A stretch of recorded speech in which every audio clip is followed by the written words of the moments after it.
Welcome to the Universe Inside Our Mind. I'm Dr. David Jubb. We have an incredible show for you today. It's all about addiction. It's so amazing, you know, because we hear that word sort of all around us and it's like, oh my God, well, what is that? Well, I would really love for us to be able to define this so we have some insight into it. As far as a neuro-behavior physiological perspective, addiction means any change in neurotransmission which can have become problematic. So it's any change in neurotransmission which can have become problematic, right? So we're filming this in the East Village. This show is coming to you. We have some wonderful people in our audience here, and we're going to take a small break when we do, and we've got some great bright people in our audience, and I'm sure they're going to keep all of us on the edge of our seat today with this show. Anyway, it's so amazing, you know, because as a neurobehavior physiologist, I sort of did all sorts of things, mostly sort of behavioral orientated, you know, therapy when I sort of began, and I used to do all sorts of work on this level. And one day I got a call from a father, and he said, well, that his son was an addict, you know. And I said, oh gee, oh that's you know, something, you know. And they said, oh yes, and anyway, is there something that you think you could do? And I thought, oh, I have a feeling there's something that's possible for me to assist your son with. Yes, you know. And anyway, the father asked, well, what would this entail? And I said, you probably might need to actually really bring everyone in. It's in the family, and we all will actually connect together, you know. And the father went, oh, okay, you know. Anyway, so some time passed, and it came to be that everybody came filing in, and this was in Melbourne, Australia, and so they called, you know, gas, petrol there, you know. It's called petrol, not gas. And when they followed him, because I'd found out that he had an addiction to, you know, sniffing petrol, you know. And so anyway, finally the family came in, the son came in, and as the son came in, you know, I said, so Roger, you know, I mean, what sort of petrol do you like? And the whole family sort of cracked up a little, you know. Roger did too, sort of cracked up. Everybody sort of had communicated and had been communicating to Roger as if he had no choice. And the moment that he came in, the very first thing I did was remind him that he certainly has choice. You know, they laughed that it's possible that he might be able to distinguish and sense some petrols that are better than others. Just, you know. But the most important thing that I could see was when the phone call came, I could hear a lot of branding, labeling sort of, but you know, causing a person to sort of, a behaviour that one has to have been considered the person's identity, which it's not, you know.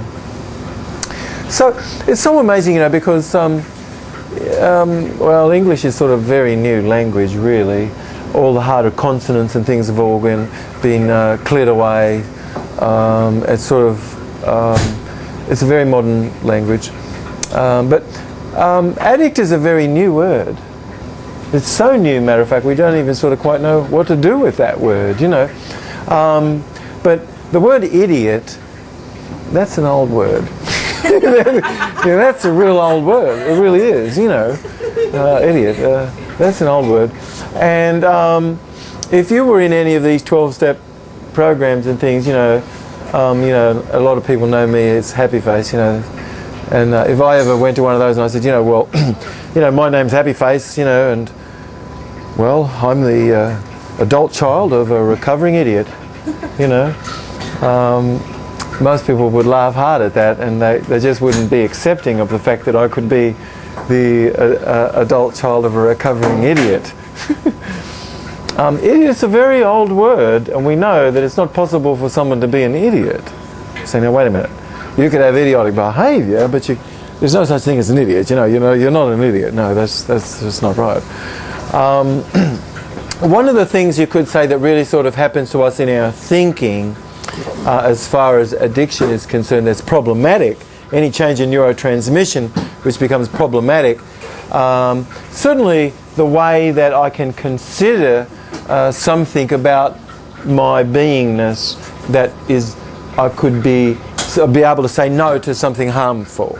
You know, being able to say no to harmful things, the more able that I am to be able to say no to harmful things, but that doesn't mean I might say no to all harmful things. I mean, you know, we say no, but we've got to do what we can to be able to say no to harmful things. And, you know, I'm not saying, gee, you know, well, you've got to let everything go, you know, and all the bread and the pizza, you know, and these calzones and coffees, and that's right, yeah.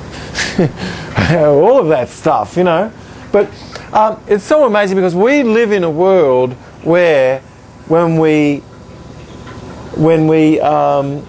look at, well, let's look at society and let's get a bit of an idea. How many sorts of substances, more or less, are most people sort of bringing into their body on a daily basis that, you know, really is sort of like considered a drug? Well, a drug is any substance that's brought in which really creates some physiological change which cannot really be cleared properly. That's a drug. So, you know, there's a lot. There's most everything most people are taking in actually is a drug. Yes, it is. Of course, the breads are opiates. Enormous amount of opiates in the bread. Of course, all the flesh are like amphetamines and things. You know, that's exactly what it is. Taurine from flesh comes from the purine family. Same with caffeine. They're both stimulants. So people can be stimulating and sedating. And, you know, we even see advertisements and it says, you know, oh my God, it's got 4 times the caffeine or 12 times the caffeine. That's right. I need 12 times the caffeine. But doesn't that make you sort of feel, look, when you see this, when someone says, that's right, I need 12 times the caffeine the regular person does. Of course, we might not necessarily be looking at things like that because we go, oh yes, the tobacco industry, those buggers over there, that's right, they've really messed us up, you know. But couldn't we consider that much of the industry that we have at the moment, even all the fast food and things, is really the same, isn't it? I mean, really? I mean, why should we just sort of consider those things over there to be drugs, but all of the things like that people are consuming, which are completely dead, and satisfies the definition of a drug? It's a substance which comes in, has a physiological change in the body, and can't really be cleared properly. That's the definition of a drug, isn't it? So even the garlic that, you know, you sprinkle on the pizza, you know, the powder, that's a drug. And certainly, could we say most people in, you know, in this convention are taking about, you know, when they've been surveyed, about 72 things a day. You know, little unique things, and 72 things a day. That's a lot. And, well, most of us might wonder, gee, well,